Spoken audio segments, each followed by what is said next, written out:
वचन में लिखा है, जब आप तीमुथियुस की पुस्तक पढ़ते हैं तो पौलुस ने क्या लिखा, कहता टू माय स्पिरिचुअल सन तीमुथियुस। अब पौलुस वो प्रेरित है जिसको परमेश्वर ने दर्शन देके चुना है। पौलुस वो प्रेरित है जिसने सबसे ज्यादा कलीसियां स्थापित की हैं।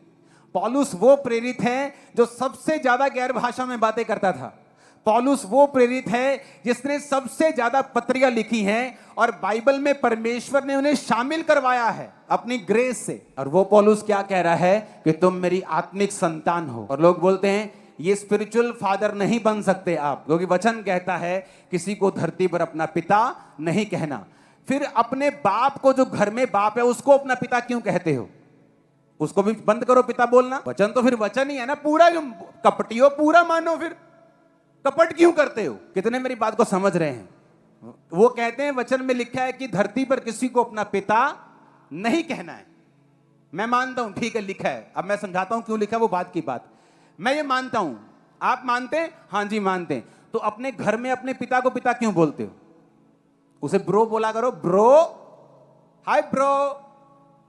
जब ब्रो तुम्हारे कान पे 2 लगाएगा तो सब शैतानी शिक्षा बाहर आ जाएगी। वचन ये भी कहता है अपने माता और पिता के अधीन रहे। वचन ये भी कहता है प्रभु में अपने माता और पिता के अधीन रहे। वचन ये भी कहता है, पौलुस कहता है टू माय स्पिरिचुअल सन। क्या पौलुस को परमेश्वर का वचन मालूम नहीं था? क्या पौलुस परमेश्वर के वचन से बाहर था? नहीं। पौलुस कहता अगर कोई शारीरिक बच्चे जन्म दे सकता है, हम आत्मिक बच्चों को जन्म दे रहे हैं। अगर शारीरिक बंदा जो बच्चों को जन्म देता है उसे पिता और माता कहलवाने का अधिकार है, तो आत्मिक बंदा भी जो स्पिरिचुअल बच्चों को जन्म देता है उसे माता और पिता कहलवाने का पूरा अधिकार है। मैं आपको बोल रहा हूं, चैलेंज करता हूं मैं इस डॉक्ट्रिन को, कोई इसको चैलेंज करके दिखा दे। यीशु मसीह ने इसलिए कहा था क्योंकि वो फरीसी और सदूकी दुनिया में ऐसा दिखाते थे कि हमारे अलावा तुम्हें परमेश्वर के साथ कोई मिला नहीं सकता, हम तुम्हारे गॉड फादर हैं। प्रभु के साथ मिलना है, पहले हमारे पास आओ, हमें खुश करो, हमें चंदा दो, हमें आशीषित करो, भेंटे लेके आओ। तो प्रभु ने कहा ये गॉड फादर नहीं है तुम्हारे, तुम्हारा स्वर्गीय पिता ऊपर है। कितने मेरी बात को समझ रहे? नहीं तो फिर वचन अपने आप को कॉन्ट्राडिक्ट कभी नहीं करता। एक तरफ वचन कहता है धरती पर पिता नहीं कहना, दूसरी तरफ वचन कहता है धरती पर अपने माता और पिता के अधीन रहे। वचन ऐसा दोगला कभी नहीं है, वचन एक ही है। पौलुस कहता मैं जिस तरह औरत बच्चा जनने तक पीड़ाओं में रहती है, मैं भी पीड़ाओं में रहता हूं, बच्चा जनने की पीड़ाएं। आपको मालूम होगा जो पास्टर्स होते हैं उन्हें भी पीड़ाएं होती हैं स्पिरिचुअल, जब एक बच्चा जन्म ले रहा होता है, जब आपकी लाइफ में परीक्षाएं आती हैं, आपकी लाइफ में बीमारियां आती हैं, आपके पास्टर को पता है वो प्रभु को क्या बोल रहा होता है उस समय और किस तरह से लड़ रहा होता है परमेश्वर के साथ आप लोगों के लिए। वो एक फाइट होती है। हालेलुया। वो आपको मैं समझाने वाला नहीं हूं, वो मैं आपको आगे एक्सप्लेन करने वाला नहीं हूं कि मैं आपके लिए किस तरह से प्रार्थना करता हूं। हालेलुया। कहता टू माय स्पिरिचुअल सन, मेरा आत्मिक पुत्र तीमुथियुस।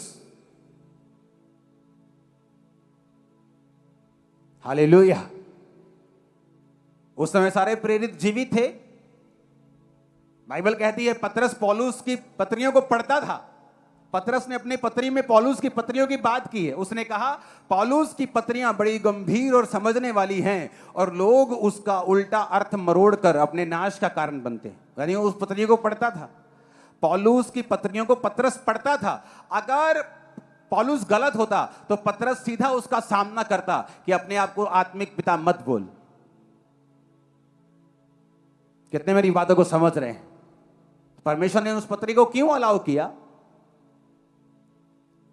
जब परमेश्वर के दास मूसा के साथ शैतान लड़ रहा था और लोग लड़ रहे थे और राजा लड़ रहा था, मेरे भाइयों, वो मूसा के साथ नहीं लड़ रहे थे, वो प्रजा के साथ लड़ रहे थे। मूसा का क्या जाता? मूसा कौन सा वहां पे लेबर काम कर रहा था? मूसा अपने परिवार में खुश था। मूसा वापिस चला जाता अगर वो फाइट करते तो? मूसा का क्या जाता? लोग उसी बंधन में रहते। आपको क्या लगता है जब शैतान मेरे साथ फाइट करता है, मैंने क्या बिगाड़ा लोगों का?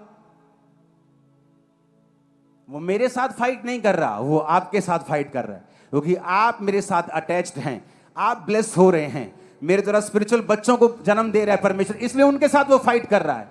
आप मेरी बात समझ रहे कि नहीं? वो मेरे साथ फाइट नहीं कर रहा, मेरे साथ उसकी कोई पर्सनल लड़ाई नहीं है, लेकिन वो मेरे पीछे आपको देखता है, उसे मालूम है कि लोग इसके पीछे खड़े हैं और परमेश्वर ने इसको ठहराया है। बाइबल कहती है जब वो चरवाहे को मारेगा तो भेड़ें तितर बितर हो जाएंगे। जब परमेश्वर ने पवित्र आत्मा को भेजा तो अगर उसे अगुवे की जरूरत ना होती तो वो कहता कि अब पवित्र आत्मा तुम्हारे संग है, वो तुम्हारी अगुवाई करेगा और मैंने कलीसिया को अपना पवित्र आत्मा दिया है। लेकिन वचन कहता है, परमेश्वर ने कहा मैंने कलीसिया को प्रथम प्रेरित, दूसरे भविष्यद्वक्ता, उपदेशक, प्रचार करने वाले, सिखाने वाले दिए हैं। तो परमेश्वर ने कलीसिया को अगर आत्मा दिया है तो फिर प्रेरित क्यों दिए, भविष्यद्वक्ता क्यों दिए? वचन कहता है प्रेरित और भविष्यद्वक्ताओं की नींव पर तुम बनाए गए हो। जब आप स्ट्रक्चर के नीचे रहते हैं आप ब्लेस्ड होते हैं। आप स्ट्रक्चर के नीचे रहते हैं, परमेश्वर आपको बना पाता है और आशीषित कर पाता है, आपको ब्लेस कर पाता है, और जहां परमेश्वर आपको लेके जाना चाहता है फिर वहां वो आपको लेके जा पाता है। यीशु मसीह के नाम में वो आपका हाथ पकड़े और ऊंचाइयों पर लेके जाए, जहां वो आपको लेके जाना चाहता है वो लेके जाए। अंधकार की शक्तियां और उसकी योजनाएं नाश हो जाएं यीशु मसीह के नाम में। अंधकार की शक्तियां और उसकी सारी योजनाएं नाश हो जाएं यीशु मसीह के नाम में। मैंने कहा अंधकार की शक्तियां और सारी योजनाएं उसकी नाश हो यीशु के नाम में। हालेलुया।